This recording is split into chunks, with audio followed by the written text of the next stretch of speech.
Okay, so welcome back to another episode of Animation Dissection. Today I'm here with Zorak, and we are going to be talking about the Lego Movie.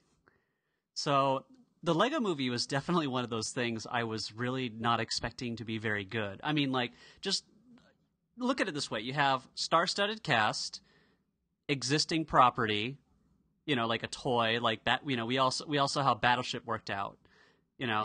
Everything about it really screamed commercial tie-in, and it still is. It was kind of. It was extremely much that. Yeah, but... I mean, and Lego itself, of recent years, the way they make a lot of their money is commercial tie-ins. But at the same time, their games have been of high quality, and they got some good people working on this, so there were high hopes.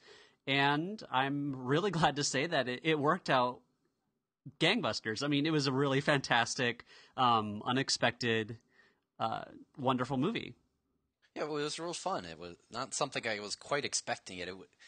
The humor was really consistent, which is, not something you often see with these kinds of things where it seems it was very gaggy humor, kind of almost like Adventure Time-ish, but was very consistent despite the fact that I'm sure there were many, many, many, many writers probably involved with this.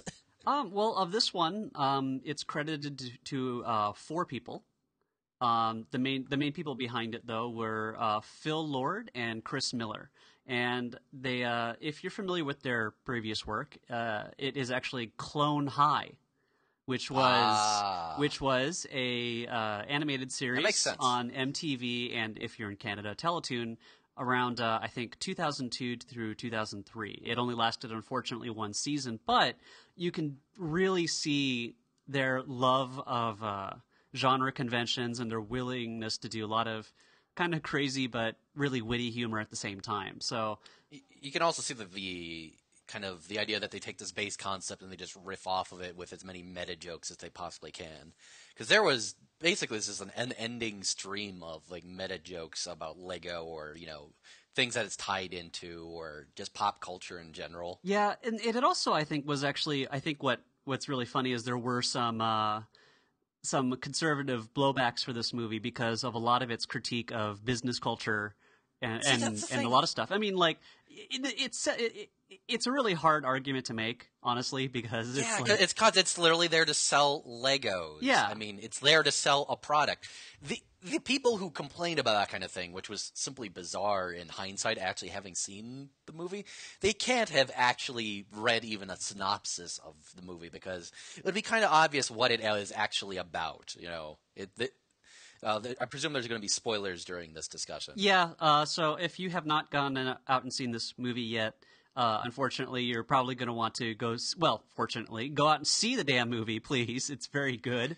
But even so, I don't think any of our discussion is going to ruin it because the nature of the beast here is not going to affect it. But there are some things that are quote-unquote surprises that aren't shown in, say, trailers or whatever. Yeah, there's a large the framing device of the entire film is definitely not revealed in in any of the promotional material.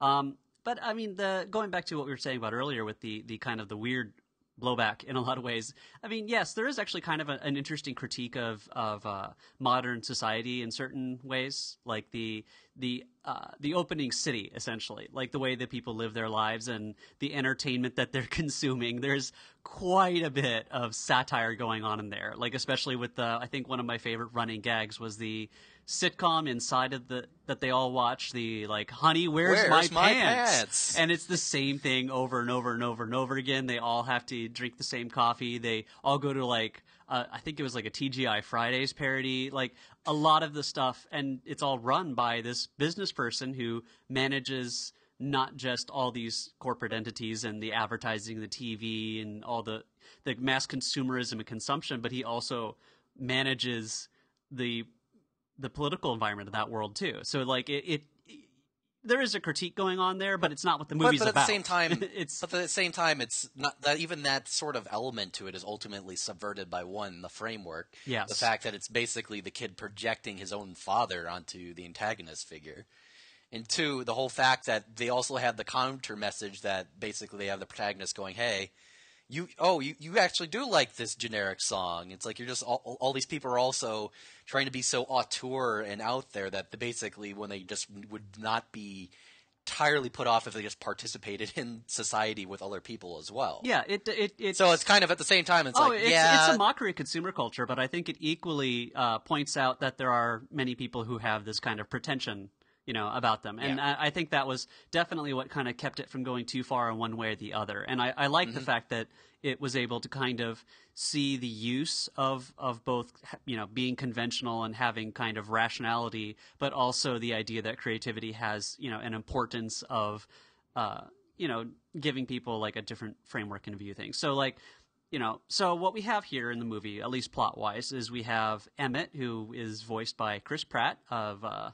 mostly comedically known from Parks and Recreation, but he has definitely expanded his acting horizons to beyond that at this point. But, his comedy chops are pretty high up there. And he is this kind of everyday worker. He actually is almost defined in the movie, kind of funnily enough, by not having a personality of some sort. Yeah, they literally said that everybody has some sort of thing about them that makes them distinguishable and unique. And his entire aspect is that he is the most generic person, essentially. I mean, he is a little bit quirky, to be fair. But the way it's kind of viewed inside that universe is that his attempts to kind of please everybody ends up pleasing nobody. And I think that is definitely a big part of his character arc in a lot of ways. And so, he's kind of thrown into this larger world pretty much by accident when he sees another character, a girl named Wild Style, which they thankfully make a joke about that. Many jokes about that, many actually. good jokes, and it adds to the whole idea of pretension and trying a little bit too hard to kind of I'm unique, special butterfly. I am the specialist snowflake. Yes, that's exactly. And so he runs into her and comes across this. I can't remember what they called it, but it's like the piece of resistance. A nice pun of piece de resistance, and it's supposed to stop Lord Business's plans of using the Craggle, which is a horrifying weapon that he seems to be building to keep everything the same forever. He emphasizes order and kind of technocratic. What would be a good way of explaining that? Technocratic. Micromanagement of everything, and that's his kind of ideology, as opposed to the everybody's a free spirit, but none of them are able to work together because they're so up their own asses, essentially. And there's this prophecy apparently that the special is going to find this piece and save everybody, and I love it because calling him the special is such a bare, naked way of kind of undoing the idea of prophecy.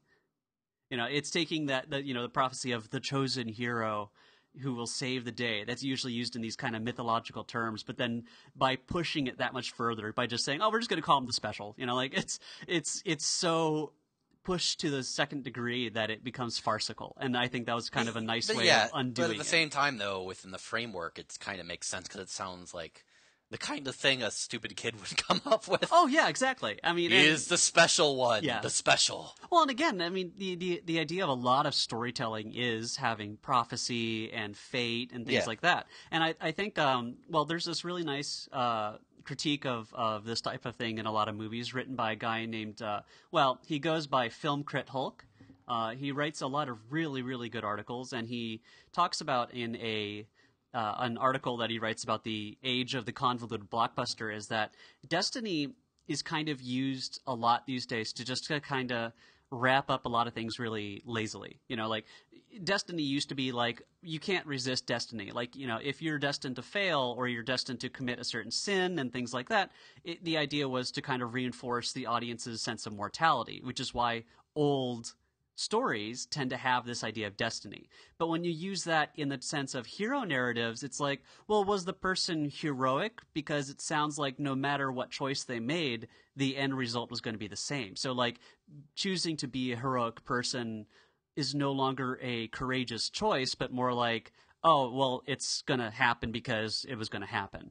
And I think why the Lego movie does such a good job especially in the later parts, is that it kind of reveals the fact that, well, no, none of this was destiny, and that these characters made their choices and their actions had this personal determination, and that made, I think, all their actions so much more weighty, and it added a lot more, I think, to it. And also Batman was there.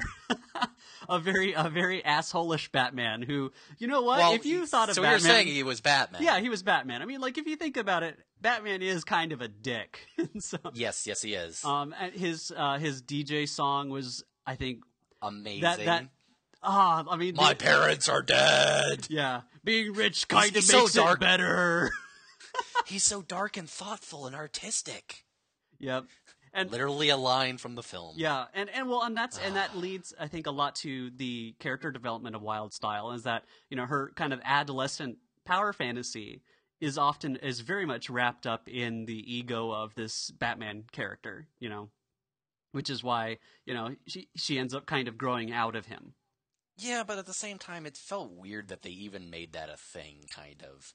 The whole fact that they pushed a romance within the film, it just felt weird at all times. Yeah, it felt maybe like we just too fell obligatory. back for Batman. Yeah, I mean, I would like that they didn't do that, but I think they were able to mine a decent amount of humor out of it. And even then, luckily, it wasn't like the main crux of the plot. Thank goodness. Like it was. I mean, it could be argued that it was such a useless thing they could have excised that aspect entirely, and the movie wouldn't lose anything. But they get some good jokes out of it. So I'm like, they did get humor out of it. At the same time, it's just kind of like, really, just basically just a setup, just to shame Batman.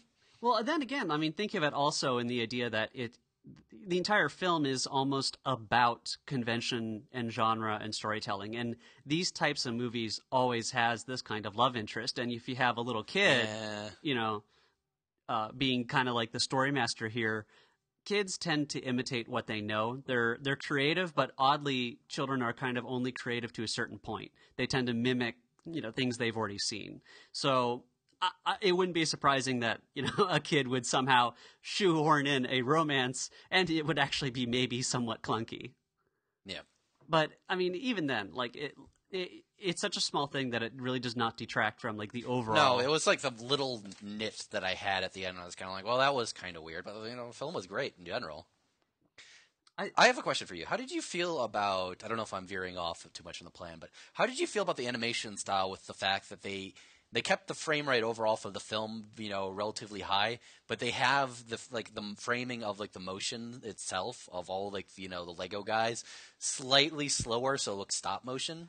I like that a lot. I loved it. I think that was actually a really smart move on their part, and he also didn't have them bend in ways that they couldn't normally. A lot of the Lego TV shows and the other things like that Ninjago thing, the characters in those move more naturalistically in that they're able to, bend, at the solar plexus, and they're able to do. Yeah, they basically made them into just rigs that they're using in general, like a normal 3D rig, rather than using them within the fact that they are Lego figures or whatever. Yeah, and apparently they actually used Lego Company's actual software to, because it uses actual bricks in their library, and you're able to kind of save them into a format and then export them into Maya, and I think they used another piece. I don't remember the name of it. It's like XSI, I think.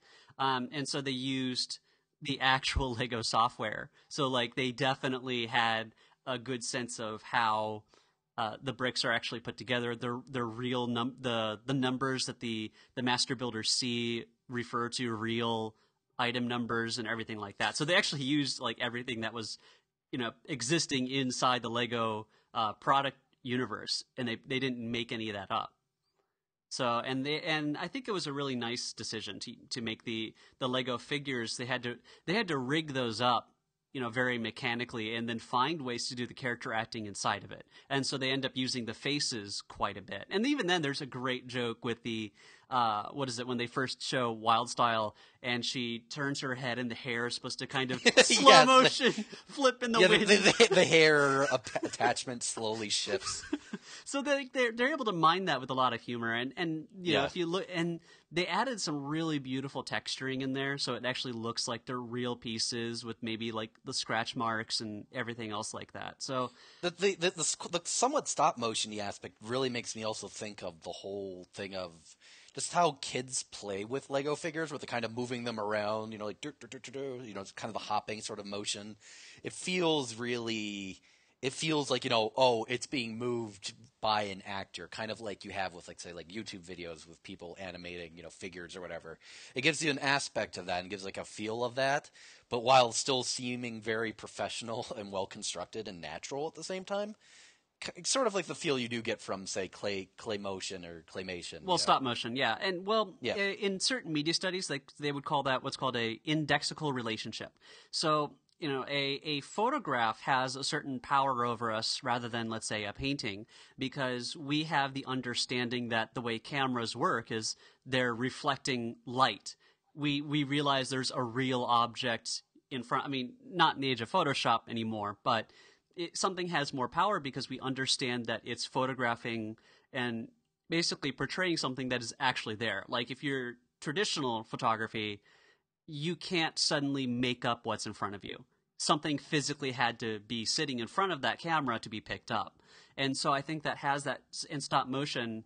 That's what the power that medium definitely has, is we understand that these are physical objects. You know, when we look at a lot of CG, we have this kind of tacit understanding that these are not real objects. They're kind of mathematically based. They have textures. They might be realistic, but we understand that they're not real. So I think they really wanted to harness the use of a lot of this stuff. And I think also just the overall cinematography, they used a lot of different types of digital lenses, essentially, to make it feel like it was being shot in a real set. And I thought that was a really interesting effect. And again, it works really – it's the idea of the style matching the content. So not only does it match the idea of playing with Legos and having the objects in your hands and building them, but it fits this – outer narrative about the entire movie being the kind of construct of a live action child and father, you know? Mm-hmm. So I think that was a very intelligent choice. I think that really expanded the overall feeling of the film. I just applaud the idea that they had that level of production design and that they were willing to accept the sacrifice of, we can't do a lot of this advanced character acting in terms of the bodies and the forms, you know, with these rigs as is. So, like, they were willing to sacrifice that fluidity for something that I think had a lot more effectiveness in the long run. But I bet at the planning stages, it sounded like a really hard idea.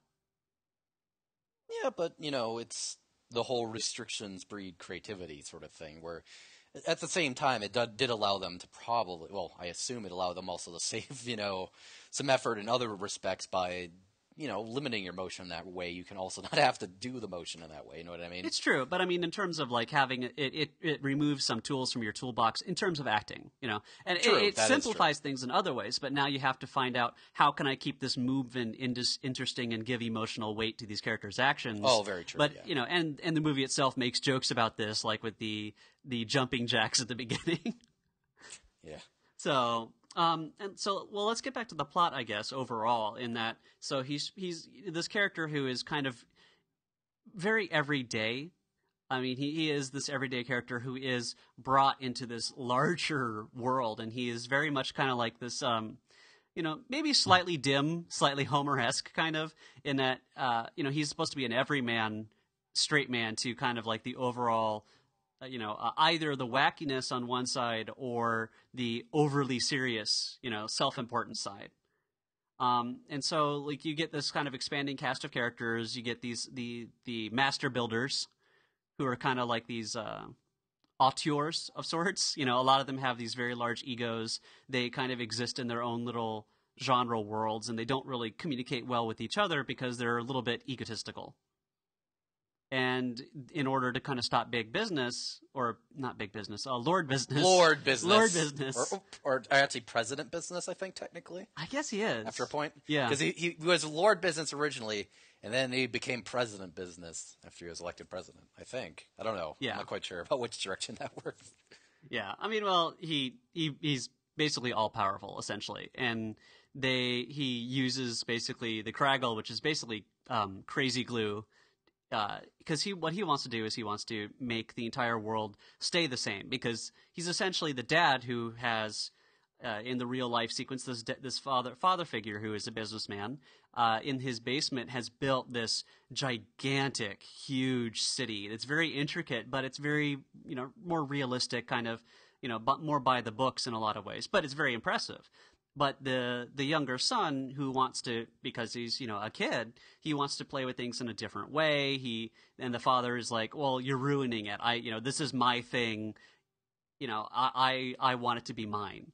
And the son, because he keeps on messing it up, where was I going? Well, the son keeps messing it up, and so the dad wants to start crazy gluing all the bricks together so he can keep the son from playing with it and ostensibly messing with the father's larger plans. Yep. And so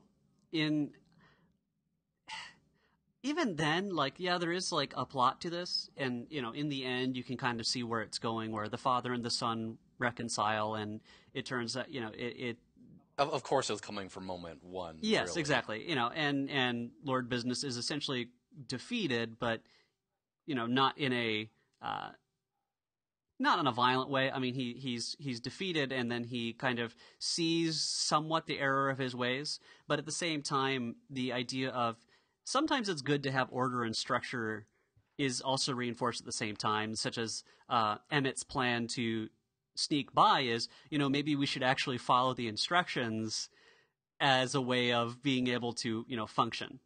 Because, one of the big set pieces is that, they're running away from this strange, rainbow cloud world where everybody gets to do whatever the fuck they want.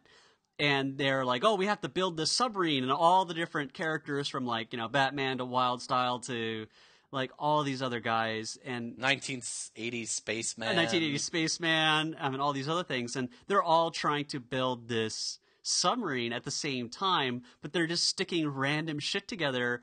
It's like, oh, this is my part of the submarine where I get to do it in my style. You guys do your own thing, and the thing just turns into a complete goddamn mess.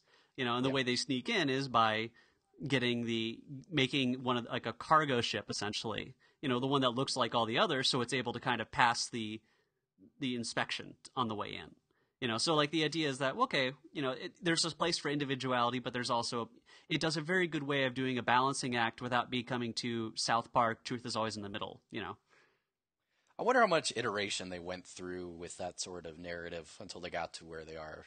Did they actually iterate on it to try to find that balance? Or did they start off initially too much in one direction, or was that aspect of the narrative there from moment one? I think that's a good question, but I don't know how to really answer that. I mean, yeah, it's just a more rhetorical. I don't think it's possible to answer. I'm just curious, whether they approached it with a philosophy in mind of some sort.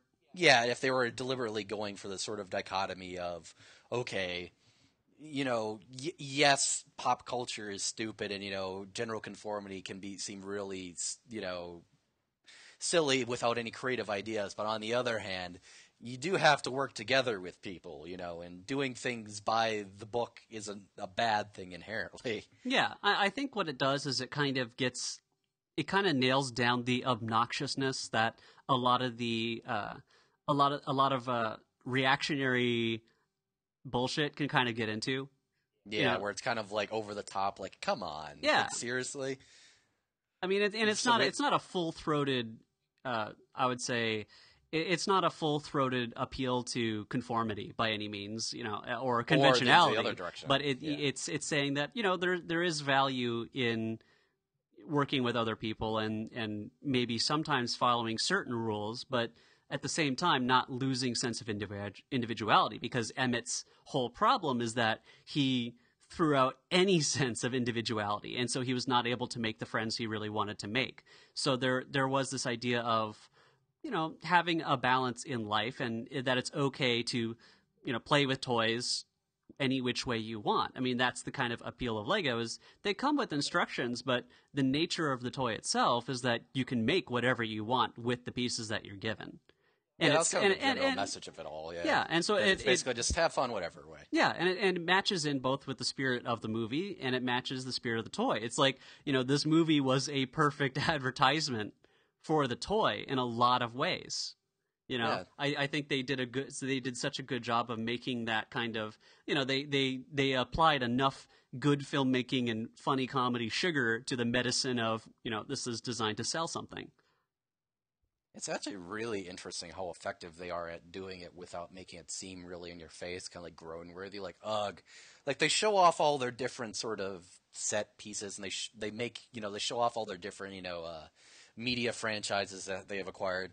But at the same time, they also make jokes about it, like it's like bunch of crap we don't even care. Like about, the Green Lantern. Oh yeah, that was amazing. Even they make a joke early on about the fact that there's all these different worlds and franchises, like even ones that can't even be bothered to remember. Yeah, they just outright point out it's like we got tons of these sort of things, but at the same time they show off all these different franchises in it. But it doesn't really get annoying at all. Like even when they have like the Star Wars cameo, all of a sudden it didn't seem that obnoxious. Well, no, I think it's a credit to the filmmakers, isn't that you can't look at Lego nowadays and not talk about the franchise aspect to it. Oh yeah, because that's a major aspect of how it makes money now. Yeah, and so if they had to ignore that entirely, it would have been kind of strange. It would have been this big elephant in the room that would have kind of yeah. So. But it worked very much to its assets. Having Batman as one of your main characters may seem silly, but it actually worked out pretty well in the overall narrative, and also the fact that you can just mine very easy Batman jokes as well. Yeah. Which I don't know if kids necessarily get those, but I'm sure the adults and like just general nerds in the audience just derive endless value from Batman just also be like, my parents are dead! Well, even then, that's such a small aspect, I think, to the jokes that they made about him. Oh, like the most of the humor. And I think the way the movie worked so well is, you can kind of get this larger kind of satire out of it. But even a kid could look at it and go, okay, he's kind of this egotistical archetype. It's right. Like children can understand that, like, this guy has a lot more confidence than he's worth. Like, even in the previews, I think they have that one where he's throwing all the batarangs or something, and he still can't hit the button. And he's like, aha, I did it. First try. So like even kids can understand it. And I like that type of humor where it's not dumbed down and it's not relying on, wink, wink, nudge, nudge.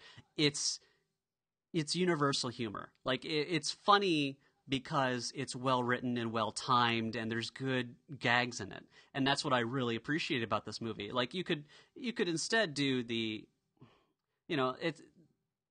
Robot Chicken does this both kind of good and bad sometimes, but sometimes the idea is it's making such specific jokes about a franchise that you kind of have to get what it's talking about to get the joke. Right. Not all their sketches are like that, thank God, but some of them can get into that kind of geeky territory where it's reliant on the reference and not, okay, this reference works really well with the concept of the joke we're trying to do. And I trust these guys because they've done some really good work in the past. They did, of course, Clone High. And they also did Cloudy with a Chance of Meatballs, which was actually, I think, kind of an underrated film. It's not like an amazing film. It's not like, the top reaches of it. But it was actually a very, very quirky, very interesting movie that was able to kind of have its cake and eat it too in terms of, fun visual gags and, a decent character arc for the overall part. So these guys do have experience in being able to balance kind of the pathos that's necessary to carry a full-length movie and the comedy savvy to just stick in so many jokes that you never really feel a downtime. Yeah, they really pack the jokes in. Yeah, they did such a good job with it.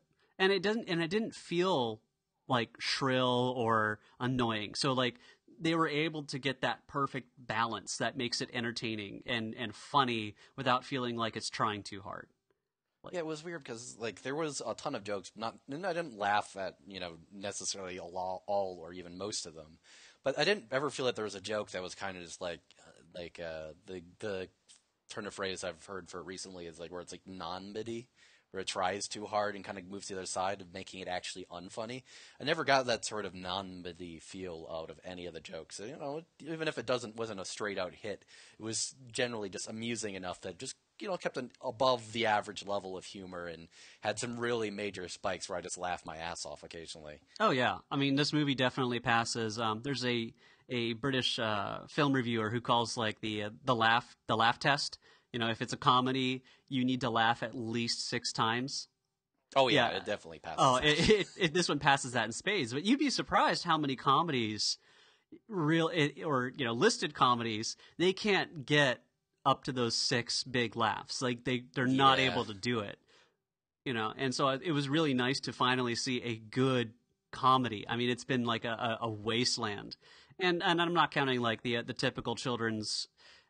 You know what? I think that's what I was so happy about this movie is that I don't think there was a fart joke anywhere in this movie.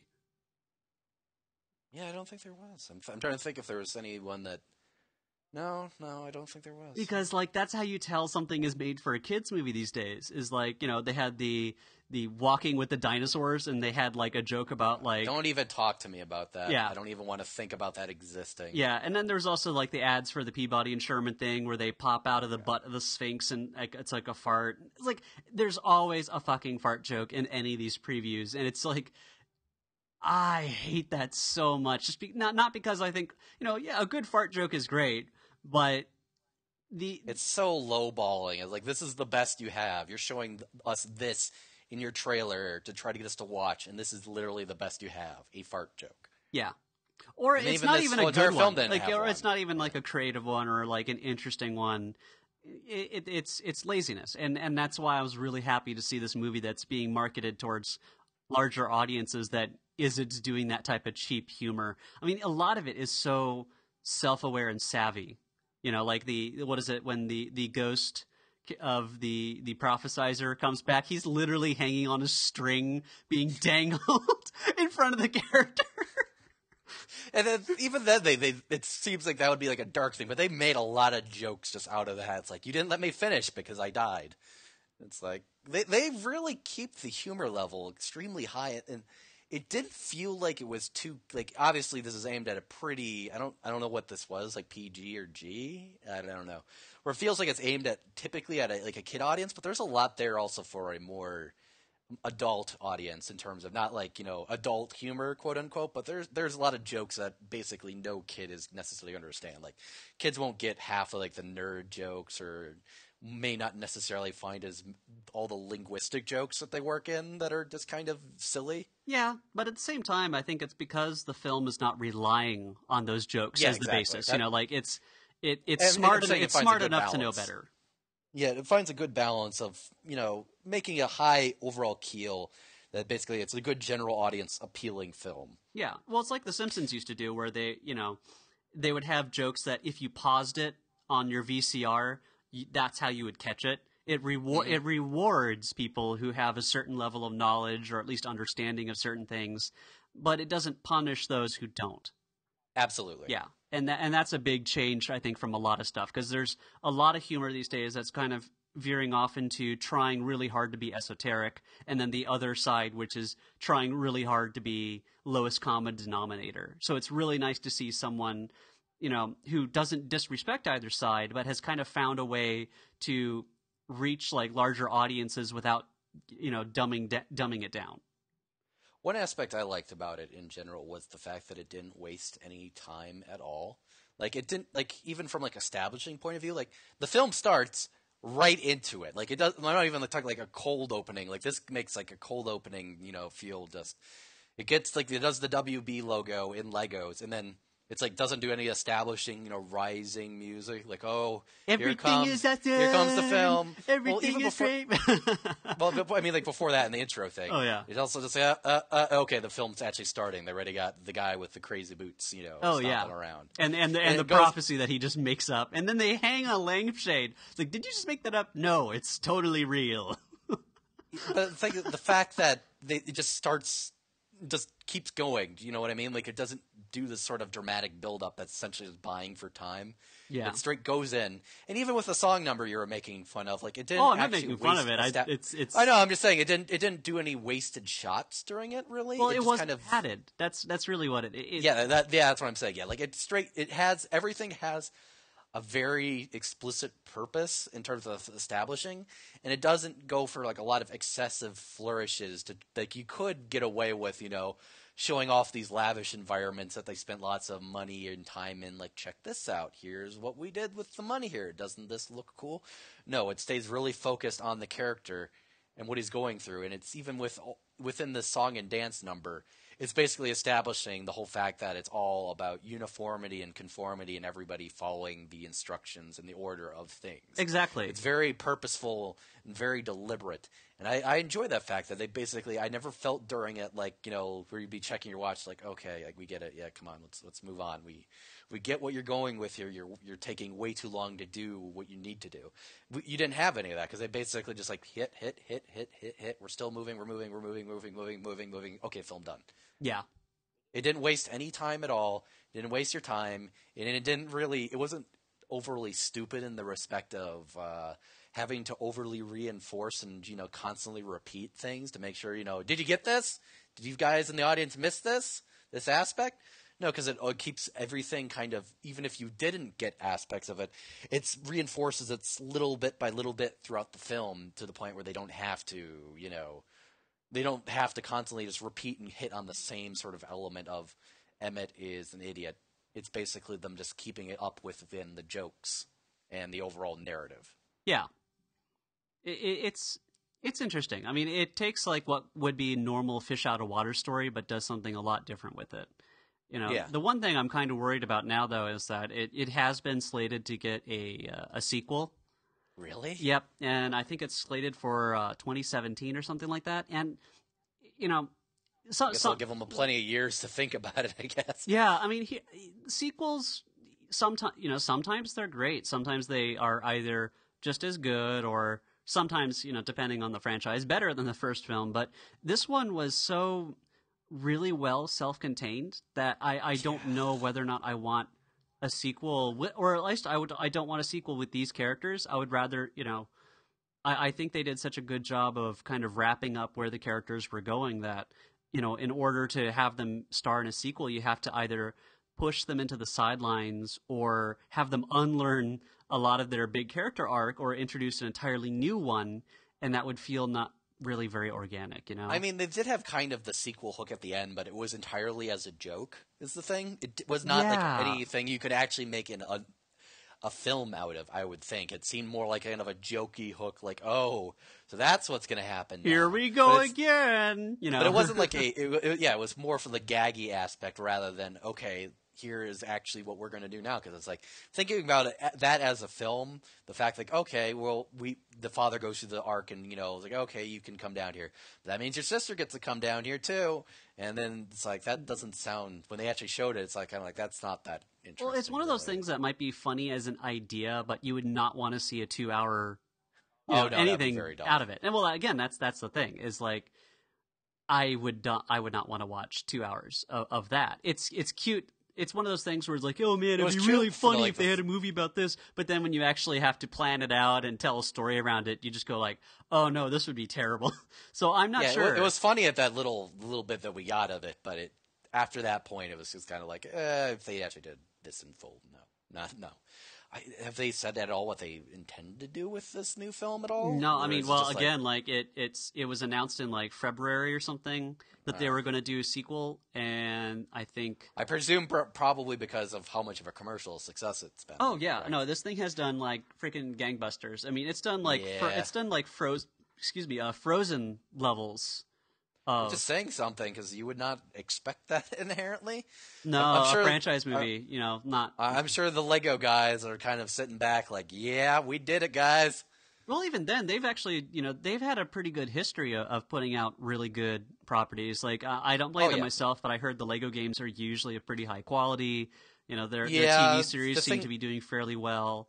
The Lego games usually have, those are made by, God, what's that game studio? It's some separate game studio that's actually doing that. It's just get the franchise, but the game studio itself knows Lego well enough and knows the franchises that they're playing off that they can usually make some really funny and interesting games. At the same time, though, for the production values for this were just miles above that, Oh yeah, but I still say it comes down to, does the company want to do a good cash in, or are they going to be doing a half-assed one? And I think Lego over time has shown that they kind of, yes, even if they are doing things in games or movies, it's not like an afterthought to them. But the thing is though with their cash-ins is that they could really easily make it just blatantly like monetized, but that's not necessarily to their benefit. Because if they get people to love Lego, and people do love Lego, they're going to buy Legos, and that's literally all Mm-hmm. they need. Kids who watch this movie are probably going to come out of it thinking, well, one, it was really funny. And two, they'll think, wow, Lego is cool. I want some Legos, Mom. Can I have some Batman Legos? Can I have some Lego Legos? And it was a really great way of selling Legos. So without seeming really insulting. Or as cynical, like, Yeah, exactly. I think certain companies, like, some of Well, them those two are one and get the this same. and some of them don't, is that, when they make a product or they make a movie or they make a cultural thing, it's a bridge, for the public to kind of join them.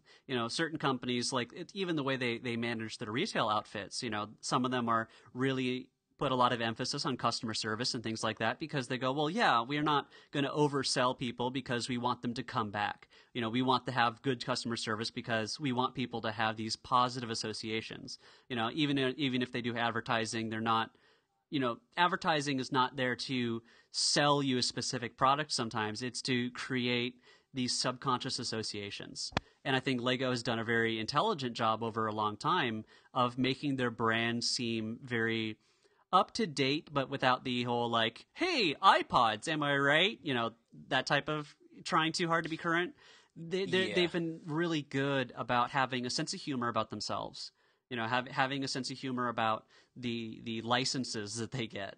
And they want to create the positive feelings around their company and have a good experience. So they make these games and this movie of decent quality because it reflects well on the overall brand. Whereas I think what a lot of these companies have done instead is they go, oh, well, we'll just make this, cheap game, based off of the movie or whatever. And I think it drags down the associations that you would have with either the studio or the movie. So I think Lego has taken a different route with that. Yeah, Lego seems to understand why people like Lego as a thing. Why you still have adults that spend tons of money on Lego. Like, say, our good friend Tears HTML, still buys Lego quite regularly because it's fun to make. And, there's a lot of neat things, jokes about their franchises that they covered. It's just that they understand their audiences and understand why people like Lego, both kids to adults, that sort of thing. So they have a good... They understand their audience a lot better than, say, a more apathetic but money grubbing type product producer might. It seems, anyways. Yeah. So it's kind of like this nice awareness, I think, even in the corporate world, that hey, we should actually make products that don't suck because we want people to think good of us. Well, I don't know if it's necessarily that respect so much as that they basically seem to understand that, okay, why do people like Lego? Because it's light and fun and it's a thing to be creative with. And, rather than think like, how do we express this? It's like, why don't we make something that just shows off how creative and fun and interesting and goofy Legos are, how it's fun to be creative with it and, and making stuff. Basically just demonstrate the fact that Lego is Lego. Yeah. And that's really all they need to do because it's just inherently part of their system, quote unquote, of Lego that, hey, it's a medium for being creative and doing all these things. And if we just provide, more tools and just show that fact and, we can also capitalize on the fact that it has that aspect, it's win-win really for them because they can, use tie-ins that exemplify that fact and are fun in and of themselves and also get people to check out Legos, period, and actually buy Legos. At the same time, though, that, doing such a high-quality tie-in requires either knowing a lot of good artists and being able to trust them to make something good without too much corporate interference, but also a huge amount of investment. And I think most companies, unfortunately, are just not willing to take that gamble, And I think that's why I respected Lego so much in this situation, because they're willing to take that risk and put in the time money and all that to do this type of thing.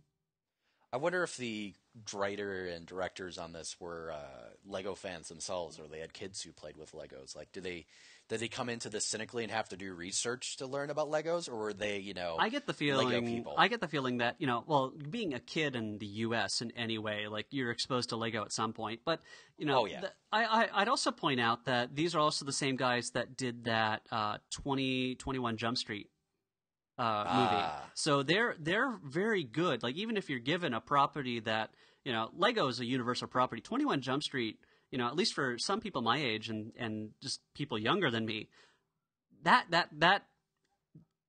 license has almost no cultural capital, amongst a lot of people. And I haven't seen it myself, but the reviews overall is that they kind of superseded the genre of, a movie based off of old TV show. It's not the Dukes of Hazzard's, remake. I completely forgot that was a franchise or a media thing. Yeah. You said it now. Well, yeah. And, oh, yeah. And so then apparently That's they right. did a very good job of it. So, like, I think these guys, I think even if you get, it's like what you said earlier, is that sometimes the restrictions breeds creativity, and I think these guys are smart enough and creative enough to kind of navigate, even if they're given, let's say, a property like Lego or something like 21 Jump Street, or if they had to make a TV show in the high school drama, kind of genre, they're smart enough and they're observant enough, and they know how to navigate that creatively.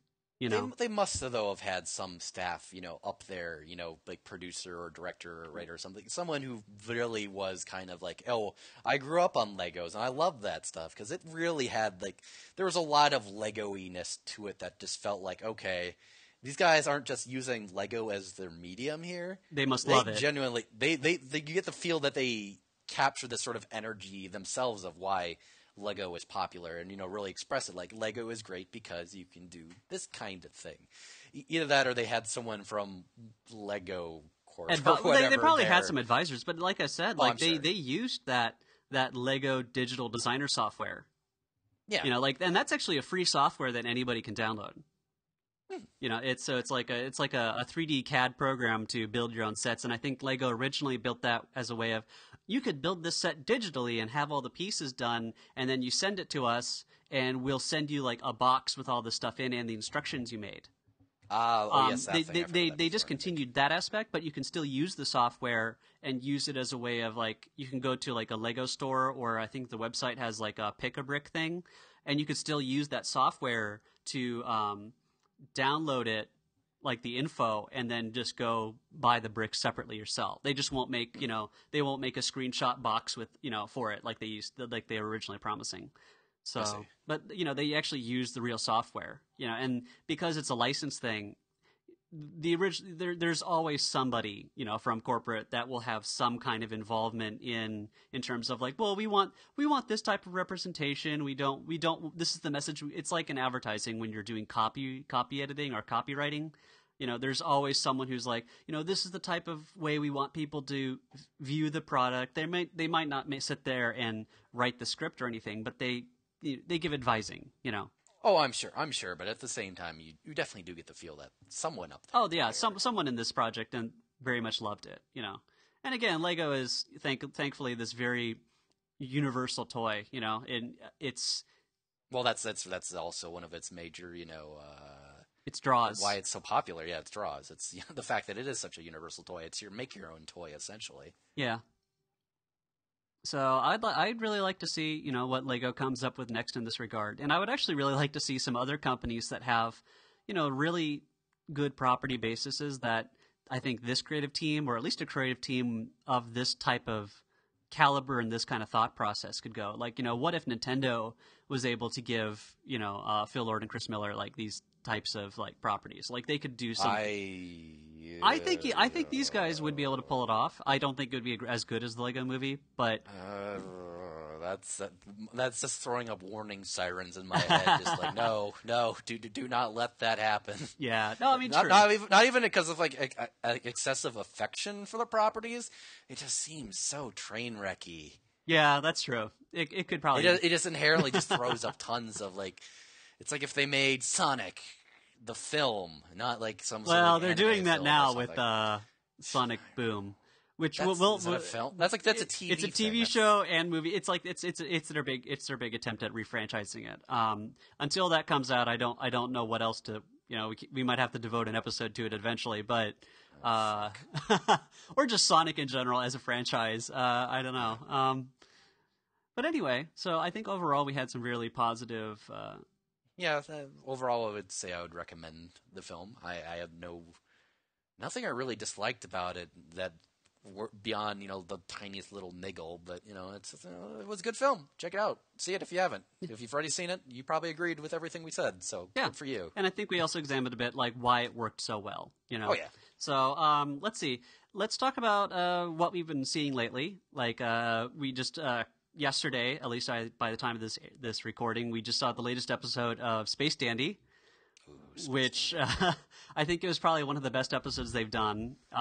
It's up there with the zombie episode, zombie one, as well as the race one was also pretty good. Yeah, the Space Dandy I think has kind of exceeded a lot of the expectations and a few of the letdowns that maybe a couple of the early episodes had. So definitely when it's finished, something I think we should probably talk about when it's actually finished after the second part of it. And it's being split up right now. So so the first core is 13 episodes, and then something else is going to take its time slot for a season, and then I think it's coming back after that. Yeah, so it should be back this summer. It's because they came to the decision to make it into 2 seasons rather late. Yeah, after Cartoon Network. But it actually sounds like half of the second core is already pre-animated too. Oh yeah, I mean they don't have the space to air it right now.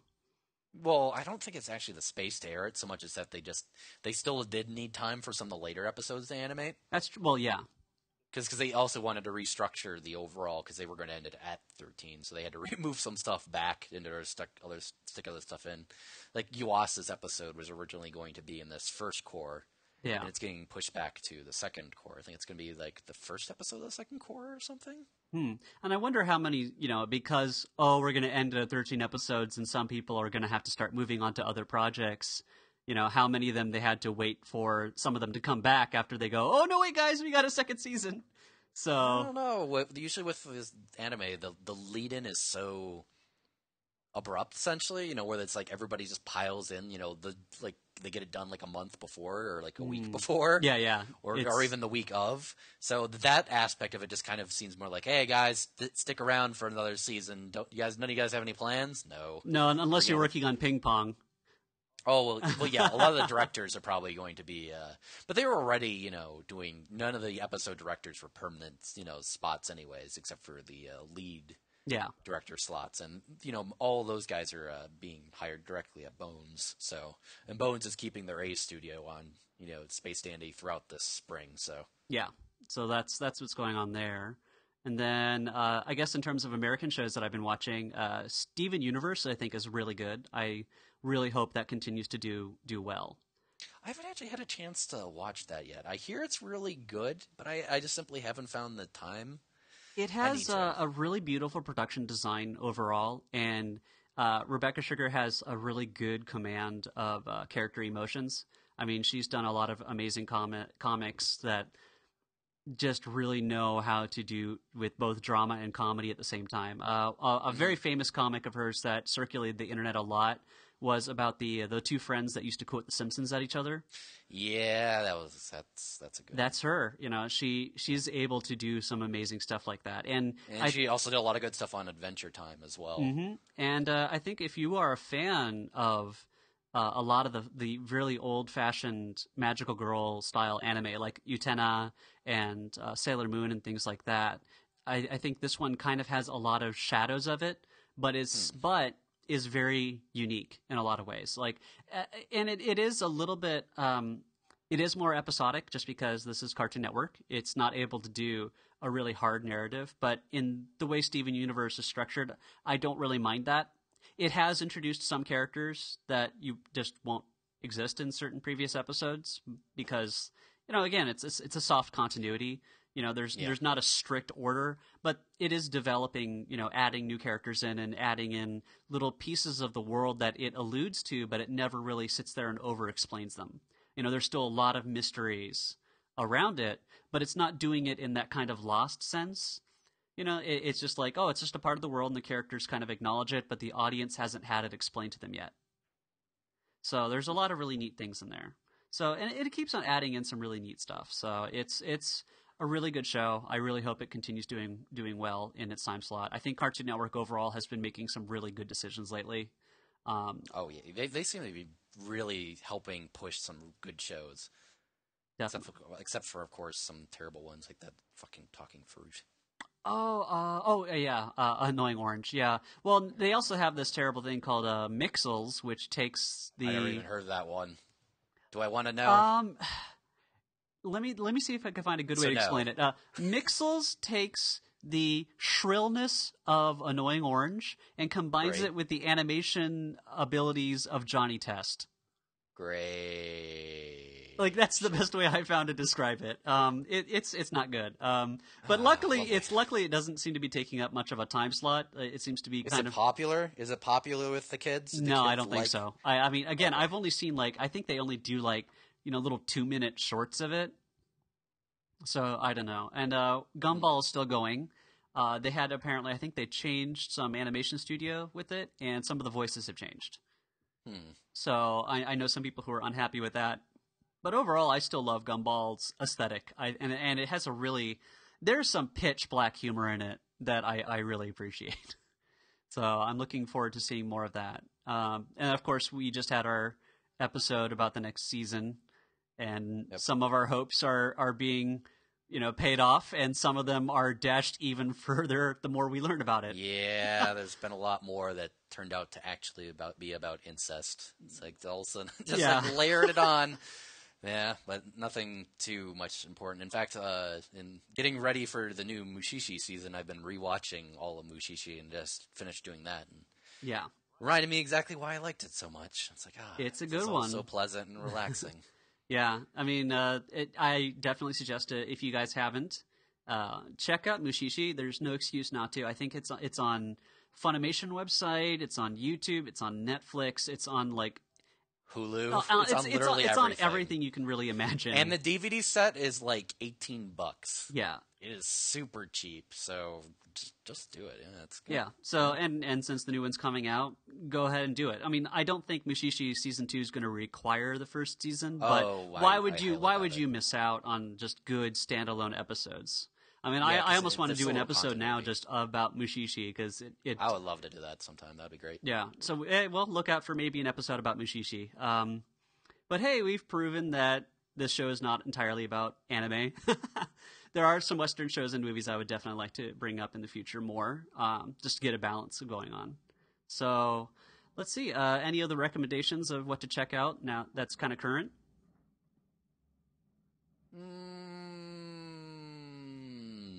I think we kind of covered it. Okay. At the moment. Yeah. Until I think of something else after the fact. Some of the comedy animations have come back because the Olympics and Super Bowl's over. So Bob's Burgers is back, and I am extremely happy about that. So if you are not familiar with it, definitely give that show a chance. I think it's like one of the best new animated comedies on TV right now. Is it that new at this point? Hasn't it been out several years? It's been out for a while, but the new season has just started up again. How many seasons is it at right now? Is it are we getting to Simpsons? No. Obviously not. No, I'm not saying Super Simpsons. I'm not saying sorry Family Guy is the closest to being Simpsons in terms of I didn't mean actual. I'm sorry. I did not mean actual Simpsons but more is this becoming a permanent fixture type thing? I'm hoping. Or are they letting it keep going for the time being while the popularity lasts? Is it becoming a staple, sensation? So kind of like King of the Hill lasted for a good while. Well, I'm hoping. They unfortunately just pushed it back to 7:00 because Cosmos is now airing in its normal time slot.